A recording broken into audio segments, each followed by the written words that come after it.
من الشيطان الرجيم بسم الله الرحمن الرحيم السلام عليكم ورحمة الله وبركاته بسم الله الحمد لله والصلاة والسلام على رسول الله وعلى آله وأصحابه ومن تبعه ومن نصره ووالاه رب اشرح لي صدري ويسر لي أمري واحلل عقدة من لساني يفقهوا قولي سبحانك لا علم لنا إلا ما علمتنا إنك أنت العليم الحكيم ولا حول ولا قوة إلا بالله العلي العظيم Muslimin muslimat rahimakumullah. Alhamdulillah setinggi-tinggi syukur dirapatkan kehadirat Allah Subhanahu wa taala, yang mana Allah Subhanahu wa taala yang memberikan kelimpahan nikmatnya serta taufik dan hidayahnya. InsyaAllah mudah-mudahan kita menjadi hamba-hambanya yang sentiasa bertakwa kepada Allah, melaksanakan segala perintah, meninggalkan segala tegah, dan insyaAllah kita akan berusaha untuk melaksanakan segala amal mengikut syarat rukun yang telah ditentukan oleh Allah Subhanahu wa taala, insyaallah. Amin ya rabbal alamin. Muslimin muslimat rahimakumullah. Pada malam yang barokah ini, yaitu kita telah pun hampir kepada menghadapi satu bulan yang dinamakan bulan Zulhijjah. Mungkin tinggal 2-3 hari lagi kita akan berjumpa dengan bulan Zulhijjah. Dan insyaAllah pada malam ini kita akan sama-sama tanbihul ghafilin, maknanya mengingati perkara-perkara yang mungkin kita terlupa di dalam pelaksanaan menghadapi rituasi bulan Zulhijjah, yang mana ianya adalah satu bulan yang begitu besar di sisi Allah Subhanahu wa taala, di mana pada bulan ini adalah bulan Zulhijjah, maknanya Allah Subhanahu wa taala menjemput seberapa ramai manusia-manusia, umat-umat untuk berhaji di Baitullah Makkahul Mukarramah, insyaallah. Walau bagaimanapun, maka ada perkara-perkara yang perlu kita santuni di dalam bulan Zulhijjah ini, yaitu kita akan bermula daripada mulanya malam Zulhijjah yang pertama, dan mungkin 17 hari bulan atau 18 hari bulan kita telah masuk 1 Zulhijjah. Dan mungkin pada 17 hari bulan itu, yaitu malam itu, mungkin akan diistiharkan untuk menyambut raya haji pada 10 hari bulan Zulhijjah. Maknanya di situ tinggal 2-3 hari lagi kita akan berada di dalam bulan Zulhijjah. Di dalam bulan Zulhijjah ini maka perkara-perkara yang kita ingati adalah suatu perkara yang besar yang kita tidak akan lupakan dia punya programnya, yaitu program korban. Gitu. Jadi kita cuba telitikan perkara-perkara yang berkaitan dengan korban, dan sebelum daripadanya apabila masuk daripada 1 hari bulan Zulhijjah, maka program-program amalan-amalan untuk bulan Zulhijjah bermula. Pertama sekali bermula, yaitu bila masuk aja bulan Zulhijjah ini, maka bagi mereka-mereka yang akan melaksanakan korban, maka disunatkan berpuasa. Disunatkan berpuasa daripada awal Zulhijjah sampailah kepada 9 Zulhijjah. Puasa. Jadi puasa itu adalah amat baik bagi mereka-mereka yang akan membuat korban, melaksanakan korban. Yang keduanya, bagi mereka yang melaksanakan korban juga, maka makruh ataupun dilarang ataupun dituntut supaya tidak mencabut bulu, mencukur bulu, memotong kuku, ya, bermula daripada 1 Zulhijjah sampailah kepada sehingga korbannya disembelih. Jadi perkara-perkara yang seperti ini kadang-kadang kita lupa, ya, oleh kerana perkara ini kadang setahun sekali baru kita buat. Mana perlulah apabila tiba masa kepada bulan-bulan yang tersebut itu ada wazakir fa inna dzikra tanfa'ul mu'minin. Kata Allah, sesungguhnya ingat-mengingat itu lebih banyak mendatangkan faedah, manfaat kepada orang yang beriman. Jadi insyaAllah mudah-mudahan ingatan-ingatan ini untuk membawa panduan kepada kita dapat melaksanakan program Zulhijjah mengikut kaedah-kaedah yang telah ditetapkan oleh hukum syara' insyaAllah.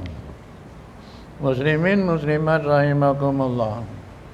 Bagi mereka-mereka yang tidak membuat korban, ya, kalau yang buat korban tadi tu, mana bila dia puasa daripada 1 sampai kepada 9 Zulhijjah, maknanya dia punya tuntutan puasanya telah selesai. Bagi kita mereka-mereka yang tidak membuat korban, maka bolehlah kita mengambil satu-satu sunat hari-hari sunnah yang besar yang kita disunatkan untuk berpuasa, iaitu disebut sana iaitu puasa hari Arafah dan juga puasa hari Tarwiyah. Hari Tarwiyah iaitu hari daripada 8 Zulhijjah dan hari Arafah itu iaitu 9 Zulhijjah. Di mana puasa ini mengikut orang alim memberi maklum, puasa di hari Arafah itu Allah Subhanahu wa taala akan mengampunkan dosa-dosanya yang telah berlalu setahun berlalu dan juga akan mengampunkan dosanya setahun yang akan mendatang. InsyaAllah mudah-mudahan janji Allah itu tidak akan mungkir. Innaka la tukhliful mi'ad, bahwa sesungguhnya apa yang kita lakukan itu dengan syarat, dengan ikhlas untuk mencari takwa kepada Allah dan redha Allah Subhanahu wa taala insyaallah. Orang alim juga membagi tahu bahawa sesungguhnya Allah Subhanahu wa taala melepaskan mereka melepaskan daripada api neraka, melepaskan daripada api neraka, melepaskan daripada siksaan neraka itu adalah yang teramat banyak, maknanya lebih daripada hari-hari yang lain pada bulan pada hari Arafah, pada hari Arafah. Maknanya pada hari Arafah Allah Subhanahu wa taala melepaskan mereka-mereka yang terganggu ataupun disiksa di dalam neraka, maka adalah yang terramai. Maka di antara jamaah minta angkat tangan, Ustaz, neraka kan belum dibuka. Belum kiamat kan neraka belum dibuka, syurga pun belum dibuka, macam mana Allah lepaskan neraka? Muslimin muslimat kena ingat bahawa sesungguhnya apabila mati saja seorang itu, manakala telah masuk di dalam kuburnya, maknanya mereka akan mendapat dua perkara. Perkara yang pertama iaitu mendapat nikmat daripada syurga. Perkara yang dua juga mendapat azab daripada neraka. Dengan sebab itulah maka kubur akan memberi pesan bahawa sesungguhnya kamu tidak akan terlepas daripada himpitan kubur manakala kamu masuk ke dalam kubur.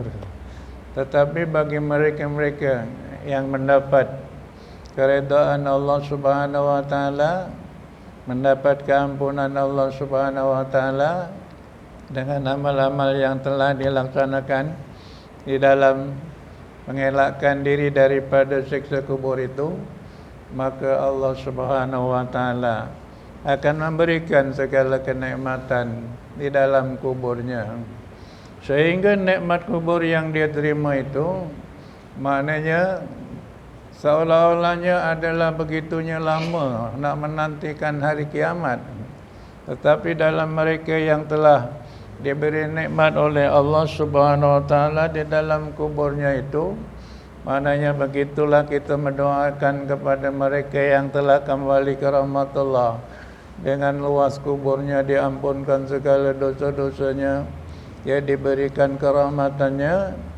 Maka sekadar orang alim memberi maklum, sekadar dia memegang tasbihnya, sekadar dia memegang tasbihnya, dan tasbihnya itu akan terlucut daripada ikatannya, maka dia pungut biji tasbih itu dikembalikan kepada ikatannya sebelum daripada habis dia memungut biji tasbihnya itu, maka telah berlaku hari kiamat. Begitulah pendeknya hari kiamat yang dihadapi oleh mereka-mereka yang mendapat nikmat daripada Allah, yang mendapat keampunan daripada Allah, dan mungkin dengan sebab keberkatannya dia membawa dapat keampunan pada hari Arafah, yang mana pada masa hidup hayatnya sentiasa mengamalkan puasa hari Arafah. InsyaAllah, amin ya rabbal alamin. Muslimin muslimat rahimakumullah, di dalam menyambut bulan haji ini, maka kita akan bertemu kepada bulan haji itu, kita akan bertemu kepada hari Arafah. Di mana hari Arafah tadi, iaitu kita telah pun bermula untuk takbir hari raya. Untuk takbir hari raya bermula daripada 9 Zulhijjah, iaitu bermula pada waktu subuh. Kita ingat begitulah.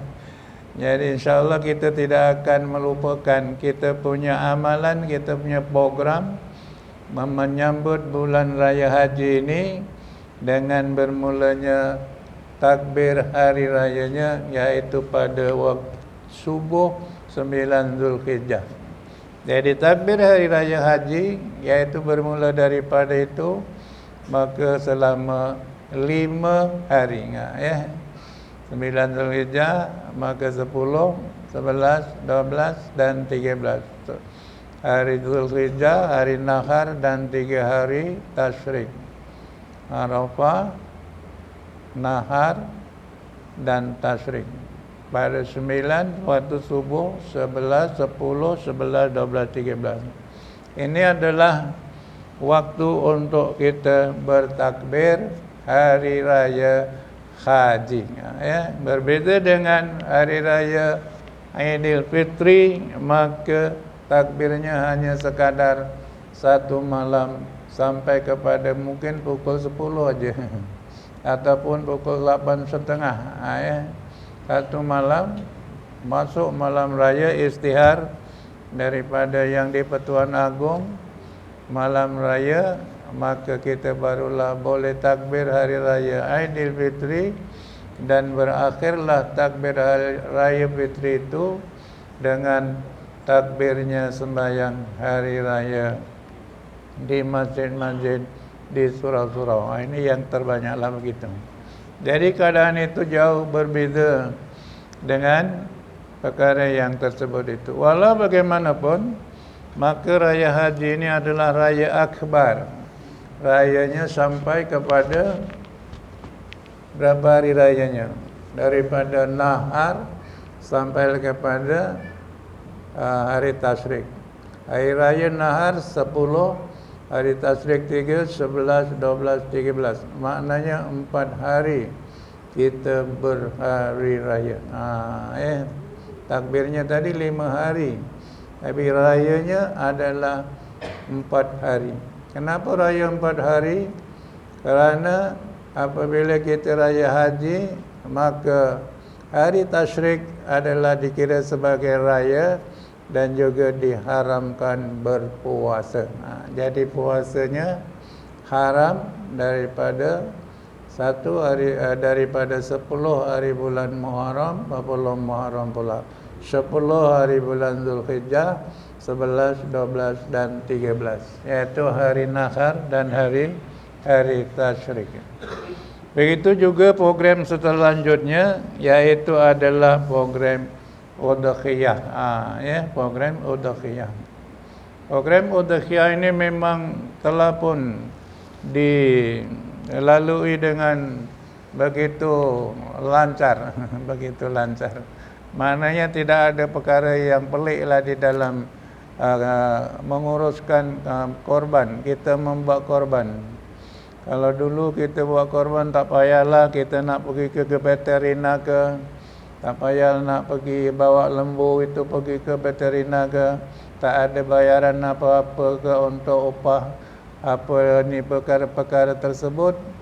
Walau bagaimanapun, oleh kerana untuk menjaga keselamatan, kesejahteraan umat, maka pihak Kementerian Kesihatan, Kementerian Veterina bertanggungjawab untuk memberikan supaya mereka-mereka yang membuat korban adalah mengikuti kaedah-kaedah yang telah dipandu garis pandukan mengikut SOP yang telah ditetapkan oleh bagian Kementerian Kesihatan dan lain-lain.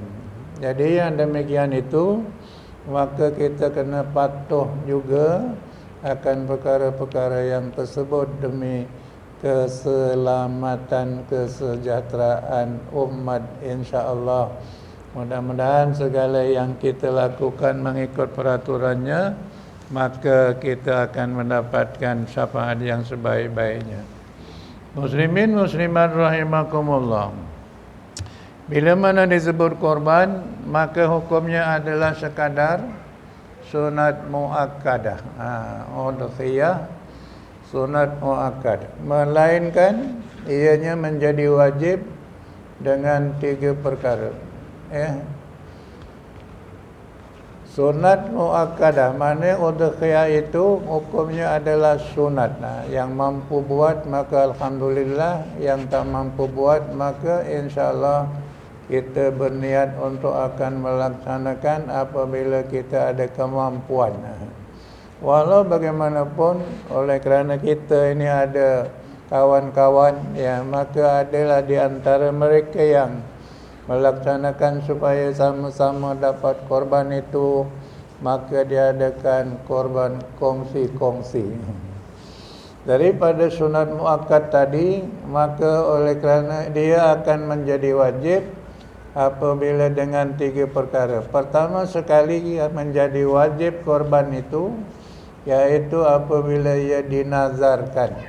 Apabila dinazarkan, bagi Allah atasku, aku nak buat korban. Mana gitu. Dia itu maknanya itu satu daripada lafaz yang nazar tadi itu, bagi Allah atasku, tahun ini aku wajib berkorban. Maknanya ini adalah telah menjadi satu wajib korban itu disembelih. Yang keduanya adalah kerana ditayinkan.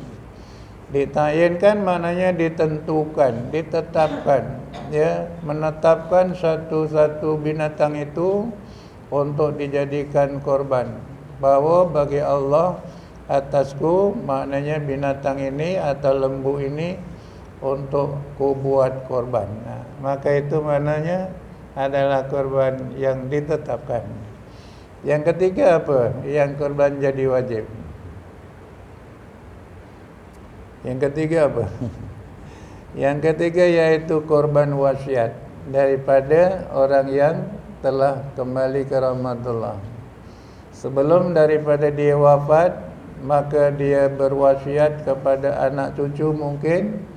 Maka dia kata, kok nanti ada, kok nanti anda, kok nanti awak kamu ada kemampuan untuk saya, ya, maka buatkanlah saya korban. Maka ini mana wasiat, korban wasiat. Bila korban wasiat ini maka adalah bila dijadikan dia korban maka menjadi korban wajib itu. Jadi kalau wasiat maknanya dia hanya ditentukan kepada seorang sajalah, ya, mana yang si mati itu. Ini korban wasiat ayah saya si Fulan bin Fulan, maka jadilah korban wajib. Bila mana ia menjadi korban wajib, maka urusannya adalah begitu agak pelik. Peliknya apa? Peliknya yaitu bagian dagingnya segala-galanya maka hanya tertumpu kepada satu kumpulan sahaja. Kumpulan mana yang boleh menerima korban wajib ini? Yaitu hanya kumpulan yang dimasukkan di dalam kumpulan asnaf. Kumpulan asnaf yaitu kumpulan mereka-mereka yang telah digazetkan, telah diwartakan oleh pihak jabatan. Mereka adalah daripada golongan orang-orang yang termasuk di dalam golongan fakir dan miskin. Jadi segala-galanya tidak boleh diambil oleh orang lain. Lebih-lebih lagi nak menjadi upah kepada mereka yang bertugas, maka menjadikan dia haram. Ya, jadi tanggungjawab untuk nak melaksanakan korban wajib ini adalah amat berat sekali. Dan kena berhati-hati sebab dagingnya tidak boleh sekali-kali lepas kepada selain daripada yang dinamakan kumpulan fakir dan miskin. Katakanlah satu kampung itu fakir miskin cuma 10 orang aja. Lembunya 1 ekor, agak-agak dibagi 10 orang itu. Oh, Masya Allah, yang menerima pun kalang kabut. Jadi bolehlah diatur bagaimana untuk nak mencari selesainya kepada jiran-jiran sebelahnya. Itu kampung-kampung yang lain, bagaimana yang kita telah menerima wasiat daripada beberapa orang yang telah menerima membuat korban wajib itu, maka dia akan pergi ke satu masjid, ke satu surau untuk membahagikan kepada mereka-mereka yang termasuk di dalam asnaf, di dalam golongan kampung mereka. Contoh kalau dekat Felda, contoh, ini contohnya. Orang Felda ni katanya kaya-kaya. Tidak ada satu pun imam pun tidak dapat mengesan bagaimana nak bagikan orang miskin di Felda. Gitu ya. Jadi maka dia tidak akan melepaskan dia punya tanggungjawabnya membagikan kepada asnaf itu, yaitu kepada kampung yang lain. Gitu.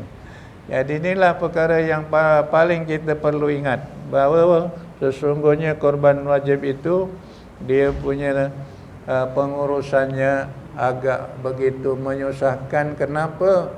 Kerana bagian daging-daging semuanya tidak boleh diberi kepada siapa kecuali kepada orang yang termasuk di dalam golongan tersebut itu.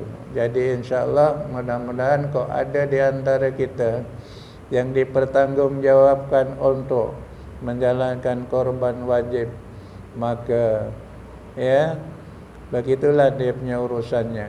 Jadi kalau begitu contohnya, kalau di antara 1 ekor lembu itu, maka ada bagiannya dengan korban wajib, ya, dengan korban yang sunat.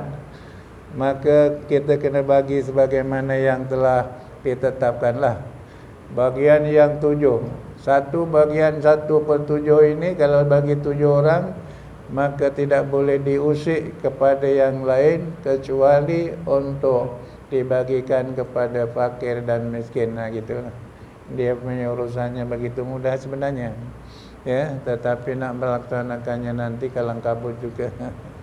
Jadi alhamdulillah, maka itulah 3 perkara yang menjadikan korban itu menjadi wajib tadi, yaitu dinazarkan, dan yang kedua ditayinkan, dan yang ketiga yaitu apabila menjadi wasiat. Jadi wasiat itu kalau dia hanya sekadar untuk beritahu, untuk buatkan korban untuk aku, maka boleh kita berkongsi salah satu daripada yang 7 tadi tu kepada kumpulan, bahawa sesungguhnya korban yang saya hendak ni adalah korban wajib untuk wasiat ayah saya. Begitulah dia punya lafadznya lah. Jadi pihak pengurusan dia akan faham bahawa 1 bahagian daripada 7 tadi tu, 1/7 maknanya adalah wajib yang tidak boleh dibagi kepada sesiapa kecuali dilembutkan di dalam kumpulan bagian fakir dan miskin. Sebab korban yang sunat maka dibagi kepada 3 bahagian, kan? 1/3 kepada orang yang punya korban, 1/3 kepada fakir dan miskin, 1/3 kepada yang harus dibagikan. Itu. Tetapi korban wajib maka 1 bahagian terus kepada yang wajib itu. Muslimin muslimat rahimakumullah, perkara-perkara yang berkaitan dengan korban ini semuanya benar telah jelas, telah faham apa perkara-perkara yang perlu untuk lakukan, iaitu kita niat yang pertamanya. Ya, nak mengerjakan amal itu hendaklah kerja dengan niat. Niat kita untuk korban tadi tu. Korban ni untuk apa? Jadi korban itu kalau kita hanya sekadar sunat saja, maka kita masuk ajalah kepada kumpulan itu. InsyaAllah ini korban diriku, korbanku dan untuk keluargaku. Korbanku dan untuk keluargaku. Kalau untuk korbanku saja 1 nama aja, maka orang alim kata hati kita akan rugi kerana untuk seorang saja. Tetapi korban yang sunat itu maka boleh diramaikan dia punya yang dapat faedahnya. Jadi 1 nama itu boleh mencapai kepada semua keluarga. Cuma niatnya itulah, ini korbanku dan korban keluargaku. Jadi nanti kalau disembelih, maka dia akan diberi maklum bahawa si fulan inilah korban si fulan bin fulan dan keluarganya, si fulan bin fulan dengan keluarganya. Ya, jadi ini adalah satu daripada perkara-perkara yang mungkin belum kita dengar ataupun belum kita fahami daripada untuk nak melaksanakan korban tadi. Sebab selama yang kita tahu, yang kita terima penyerahan korban itu hanya dia seorang aja. Kalau dia masuk 1 nama bayaran 800, maka dia hanya nak masukkan nama dia saja contohnya, ataupun nama anaknya saja, nama isterinya sahaja. Tapi sebenarnya korban itu boleh diatur cara untuk semua keluarga gitu. Buktinya apa? Buktinya bahawa sesungguhnya korban yang telah kita selalu sebut di dalam acara khutbah, iaitu korban zaman Nabi Allah Ibrahim. Nabi Allah Ibrahim alaihissalam apabila mendapat perintah daripada Allah untuk korbankan anaknya, iaitu Nabi Allah Ismail, sampai masa untuk korban, maka Allah Subhanahu wa taala ganti seekor kambing. Sedangkan Nabi Allah Ibrahim keluarganya ada berapa? Ada 4 orang. 4 orang ini Ibrahim dan Ismail, Nabi Ibrahim, Sarah dan 4 orang. Tetapi Allah Subhanahu Wa Taala mana bagi seekor kambing aja. Jadi memadalah korban itu, maka oleh kerana yang dikorbankan tadi itu anaknya, bagaimanakah kalau keadaan itu berlaku kepada kita kan, korbankan anak tu. Masya Allah, ya Allah. Maka berlakulah bahawa sesungguhnya korban keluarga. Jadi keluarga Allah, Nabi Allah Ibrahim korban dengan seekor kambing, iaitu satu keluarga. Jadi begitulah orang alim bagi tahu bahawa sesungguhnya kalau kita buat korban pun boleh macam tu juga. Ini korbanku dan juga korban keluargaku dengan bayaran RM800, insya-Allah. Jadi nanti apabila disembelih untuk diserahkan kepada doa itu, dalam doanya maka inilah korban si Fulan bin Fulan dengan keluarganya, Fulan bin Fulan dengan keluarganya. Jadi mendapat manfaat yang lain-lainnya. Begitu juga hadis-hadis yang telah diriwayatkan oleh orang alim bahawa Nabi SAW pun pernah berkorban macam itu, ya. Korban yang pertama adalah korbanku dan keluargaku, korban yang kedua yaitu korbanku dan korban umatku. Semuanya itu adalah gambaran-gambaran di mana korban itu boleh digabungkan dengan keluarga-keluarga yang lain dengan satu korban. Jadi insya-Allah mudah-mudahan apa yang kita dapat panduan itu kita dapat laksanakan, kerana kita pada masa ini, selama ini masih lagi menerima mereka-mereka yang korban itu hanya untuk diri sendiri atau untuk seorang individu. Jadi mulai daripada sekarang ini mungkin kita boleh mengambil panduan-panduan pada perkara-perkara yang tersebut, insya-Allah. Muslimin muslimat rahimakumullah, bahawa sesungguhnya binatang-binatang yang dibuat korban itu kita telah jelas, dan kita pun tidak akan lupa binatang-binatang yang akan dibolehkan dengan korban itu. Walau bagaimanapun, maka ada satu perkara yang diharuskan oleh orang alim. Orang alim ada satu keharusan di dalam korban ini, di dalam menumpahkan darah ini, iaitu di dalam bab akikah juga sama dengan di dalam bab udhiyah. Lebih kurangnya dipersamakan macam itu. Iaitu di situ kata dia, apabila kita berlaku waktu korban, maka keharusan selain daripada binatang-binatang yang telah ditetapkan itu, seperti unta, lembu, kerbau, kambing, maka ada juga keharusan. Ini daripada ulama, daripada orang alim, yaitu di situ tetapi tiada jadi makan udhiyah kerana kata dia kata bahawa sesungguhnya korban itu dikehendaki adalah ia menumpahkan darah, gitu. menumpahkan darah. Jadi menumpahkan darah ini, dalam satu orang alim memberitahu, dia kata apa sahaja yang boleh menumpahkan darah, maka termasuklah binatang-binatang selain daripada lembu, kerbau, unta dan kambing tadi, yaitu seperti ayam dan itik. Ayam dan itik. Maka ayam dan itik rupanya boleh dibuat korban bersama.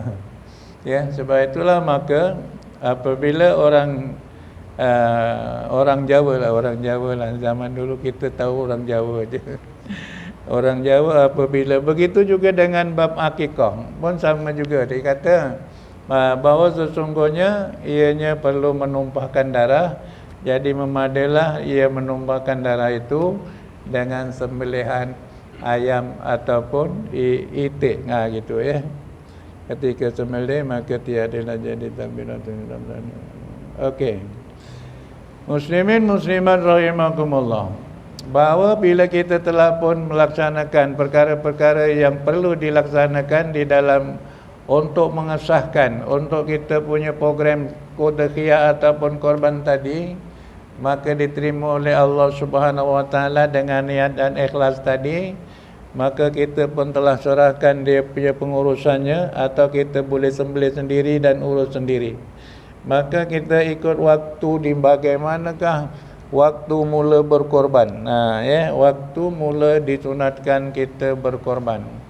Waktu disunatkan mula berkorban itu iaitu apabila terbit matahari pada hari nahar.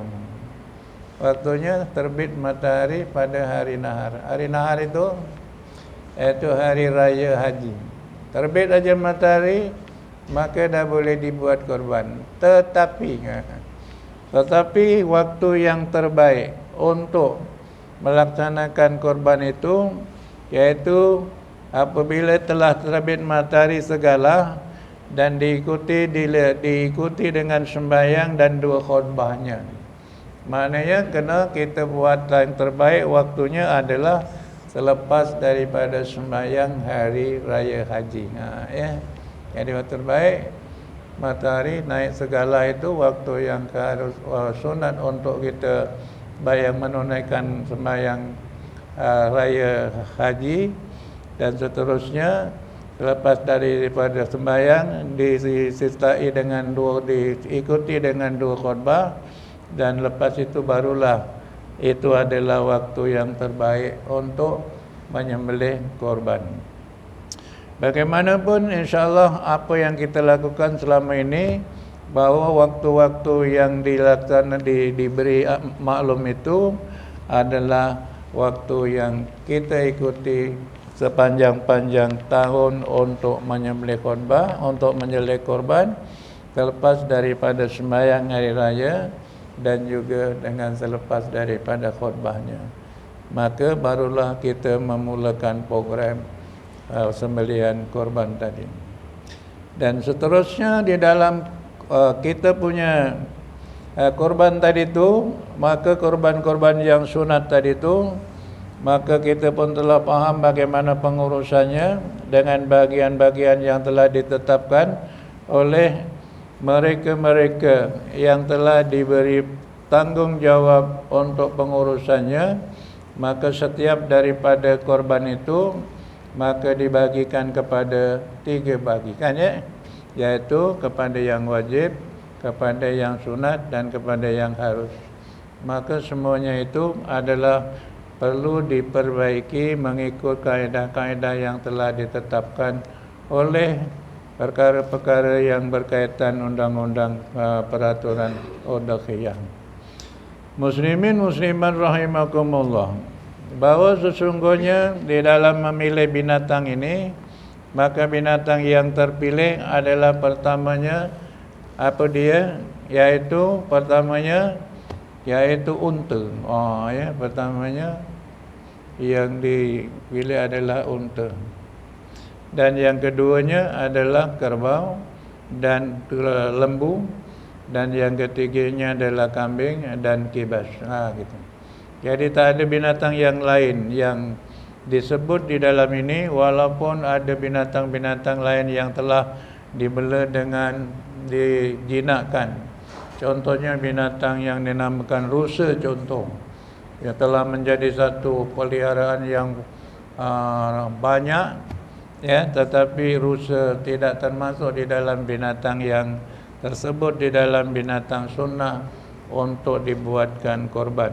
Jadi binatang yang dibuat korban itu hanya yang tersenarai di dalam binatang disebut ni'am, kumpulan binatang ni'am. Ni'am itu yaitu dalam kitab disebut bahawa ianya adalah unta, lembu, kerbau, kambing dan kibas. Ada 5 itulah. 5 itu pun kambing tu satu kumpulan, dan unta, lembu dan kerbau satu kumpulan, dan unta. Jadi umur-umur yang telah ditetapkan, kata dia, maka telah pun dipahami bahawa unta apabila ia berumur 5 tahun baru boleh dibuat korban. Lembu dan kerbau umurnya 2 tahun, kambing umur 2 tahun, kibas iaitu 1 tahun ataupun 6 bulan yang telah tanggal giginya di hadapan.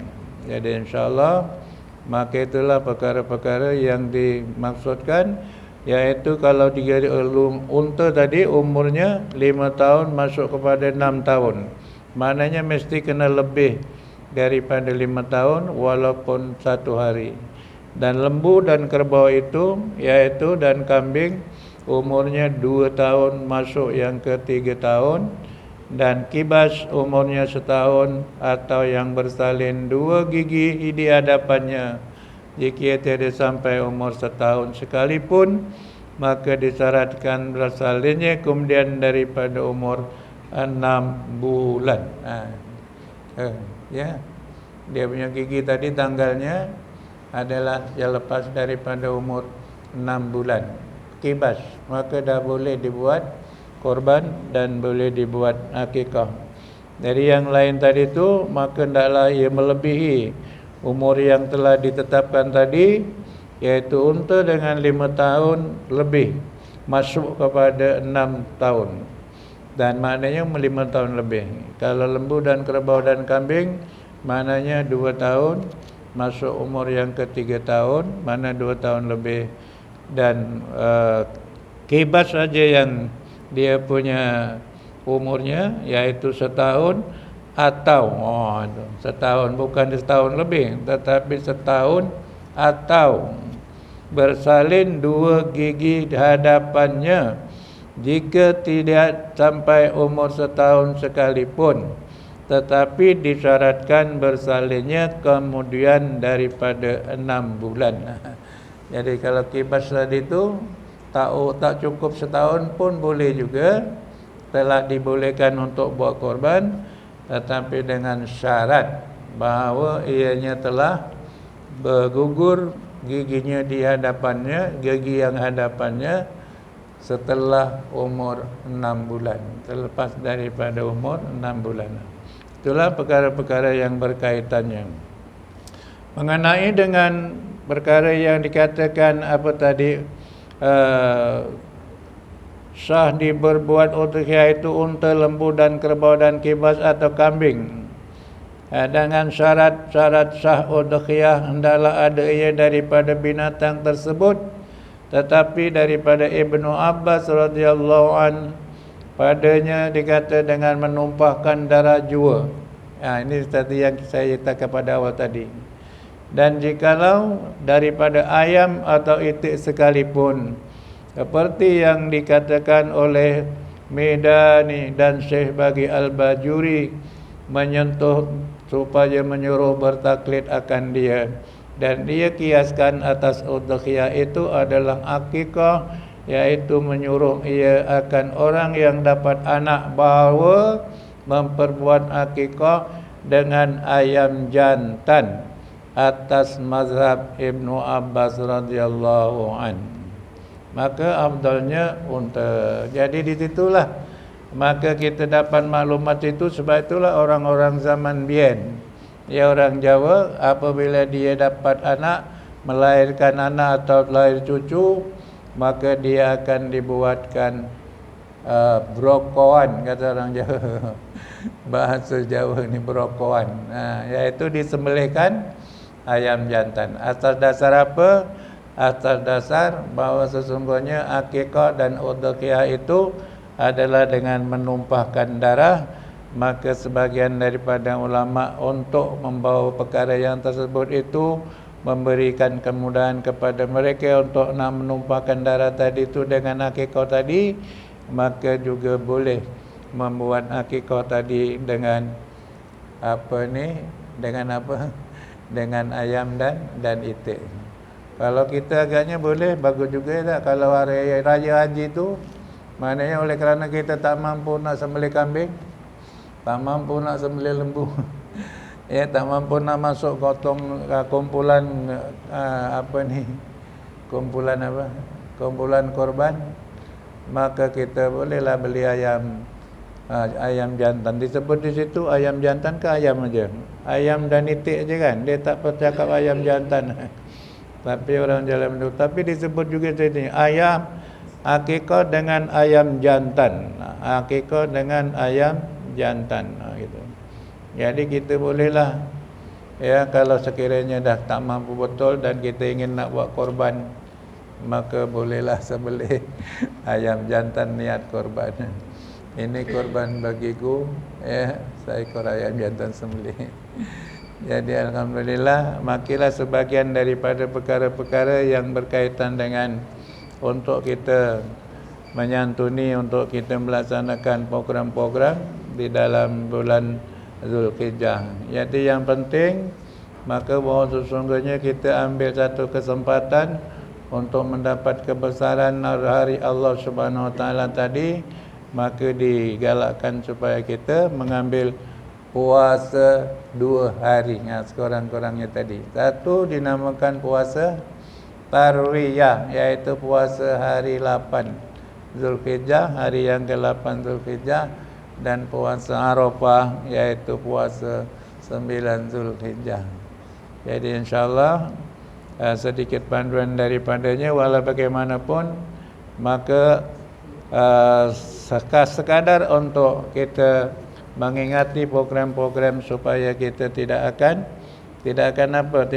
terlupa akan perkara-perkara yang akan wajib ataupun yang sunat dilakukan di dalam menyambut hari bulan raya haji ini, insyaAllah. Cumanya dinasihatkan itulah tadi, perkara-perkara yang berkaitan dengan pembagian tadi itu, yang wajib, yang sunat dan yang harus tadi, jangan sampai sekali-kali tidak terbagi kepada fakir dan miskin. Jangan sampai sekali-kali bagian daripada korban tadi itu tidak sampai kepada fakir miskin. Kerana di dalam kitab ini, apabila tiada sampai ia kepada fakir miskin, maka lagalah dia punya korbannya. Sebab itu kena berhati-hati di dalam pelaksanaan pembagian korban tadi itu. Maka fikirkan yang pertama sekali adalah yang wajibnya tadi, daripada 1/7 tadi, iaitu 1/3-nya untuk yang wajib tadi. Maka selesaikanlah yang itu dulu, barulah fikirkan yang lain. Sebab kerana kalau tak sampai daripadanya untuk pada fakir miskin, maka dikira laga korbannya. Ya, jadi insyaAllah mudah-mudahan amal-amal yang kita lakukan maka dipertanggungjawabkan kepada pengurusan korban, dan insyaAllah pengurusan korban bertanggungjawab melaksanakannya dengan sempurna. Ya, mudah-mudahan diterima oleh Allah Subhanahu Wa Taala. Kerana apa? Kerana ia menjadi benteng daripada api neraka. Segala apa yang berlaku dalam korban tadi itu, bila mana diterima oleh Allah, ia akan menjadi benteng daripada api neraka. Ya, insyaAllah. Jadi setakat itu pada malam ini hanya sekadar mengingat perkara-perkara yang berkaitan dengan urusan kita di dalam menyambut bulan raya haji. Jadi akhir kalam kita akhir dengan tasbih kafarah. Bismillahirrahmanirrahim. Bismillahirrahmanirrahim. Subhanakallahumma Rabbuna bihamdika asyhadu an la ilaha illa anta astaghfiruka wa atubu ilaik. Aqulu qawli hadza wa astaghfirullahal azim li wa lakum wa billahi taufiq wal hidayah. Wassalamu alaikum warahmatullahi wabarakatuh.